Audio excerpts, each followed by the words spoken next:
ಪಡುಬಿದ್ರಿ ಮಹಾಲಿಂಗೇಶ್ವರ ಮಹಾಗಣಪತಿ ದೇವರ ವಾರ್ಷಿಕ ಬ್ರಹ್ಮರಥೋತ್ಸವ ಪೂರ್ವಭಾವಿಯಾಗಿ ಊರ ಪರವೂರ ಭಕ್ತಾದಿಗಳ ಸಮ್ಮುಖದಲ್ಲಿ ಹಗಲು ರಥೋತ್ಸವ ಬಹಳ ವಿಜೃಂಭಣೆಯಿಂದ ನಡೆಯಿತು.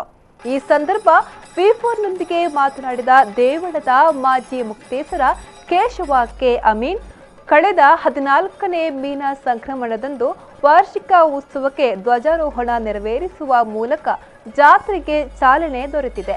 ಆ ಬಳಿಕ ನಿರಂತರವಾಗಿ 8 ದಿನಗಳ ಕಾಲ ಧಾರ್ಮಿಕ ಸಾಂಸ್ಕೃತಿಕ ಕಾರ್ಯಕ್ರಮಗಳು ಶ್ರೀ ಕ್ಷೇತ್ರದಲ್ಲಿ ನಡೆಯುತ್ತದೆ.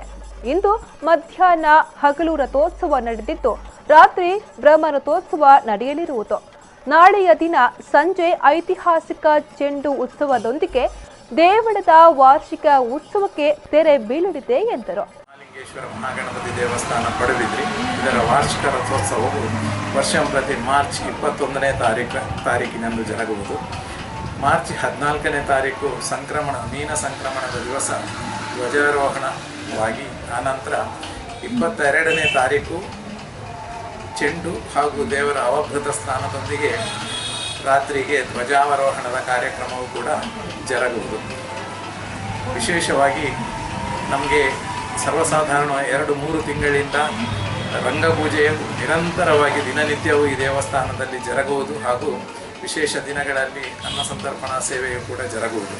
ಅದೇ ರೀತಿಯಾಗಿ ಕಾರ್ಯನಿರ್ವಹಣಾಧಿಕಾರಿ ಪ್ರಶಾಂತ್ ಶೆಟ್ಟಿ ಅವರು ಇಲ್ಲಿ ಕಾರ್ಯನಿರ್ವಹಿಸ್ತಾ ಇದ್ದಾರೆ.